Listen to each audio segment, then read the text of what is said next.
entanto, a missa latina era celebrada em latim. É claro que as pessoas não entendiam latim. Isso, então, adicionava um ar, uma atmosfera de misticismo à missa. Era algo misterioso. E dava uma certa superioridade ao padre, uma vez que ninguém conseguia entendê-lo. Bom, é claro que houve muitas discussões sobre se a missa deveria ser dividida com a congregação ou não. Originalmente, havia missa em dois tipos, ou seja, a congregação partilhava do vinho e do pão. Mas aí eles mudaram para apenas um tipo de missa. Essa congregação não recebia mais o vinho, mas apenas a hóstia.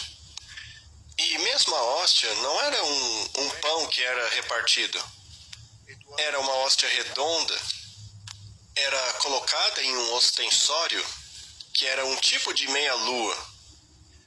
E mesmo quando eles desfilam através das ruas, também é colocada em um ostensório. Isso vem de origens pagãs, porque a lua crescente representava o útero de Semiramis, e o nascimento do Deus Sol dentro daquele útero era retratado.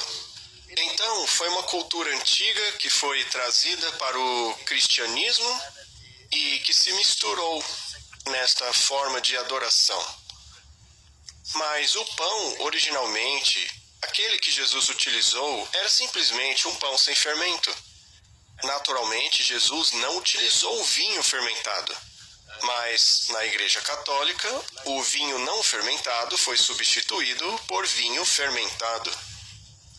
Mas, biblicamente, isso não faz o menor sentido, porque o fermento na Bíblia é símbolo do pecado. E se o pão tinha que ser sem fermento, é claro que o vinho também era sem fermento, uma vez que este era símbolo do pecado e Cristo não tinha pecado. Um outro problema é que a missa, ao longo do tempo, passou a ser considerada uma encenação, uma reconstituição precisa do que aconteceu lá na cruz. E o outro problema é que eles então introduziram a ideia de que a missa era um sacrifício de verdade. Então, aquele pão tinha agora que ser transformado no próprio corpo literal de Cristo. Então, o pão já não era mais apenas um símbolo, agora ele era o próprio corpo literal de Cristo. Então, quando você participava, você comia do corpo de Cristo. E a missa era lida regularmente, diariamente. Ela era realizada em várias congregações diferentes, distritos, fusos horários. E então descobriu-se que não há um segundo na Terra em que não haja uma missa acontecendo em algum lugar. Isto significa, na teoria, que o sacrifício literal de Cristo está se repetindo a cada segundo em algum lugar do planeta Terra. Isso é blasfêmia? Eu concordo, Martin, porque a Bíblia diz que o sacrifício de Jesus foi feito de uma vez por todas.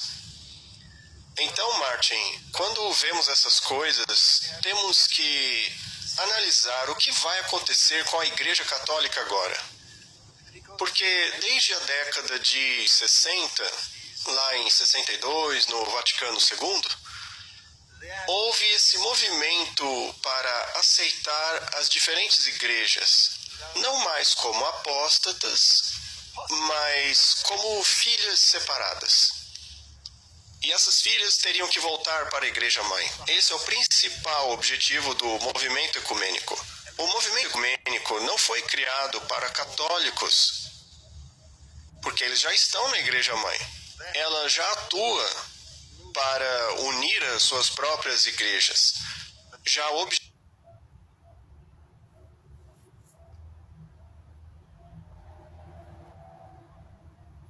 objetivo do movimento ecumênico é focar no protestantismo, para trazê-los novamente para o rebanho católico, para a Igreja Mãe.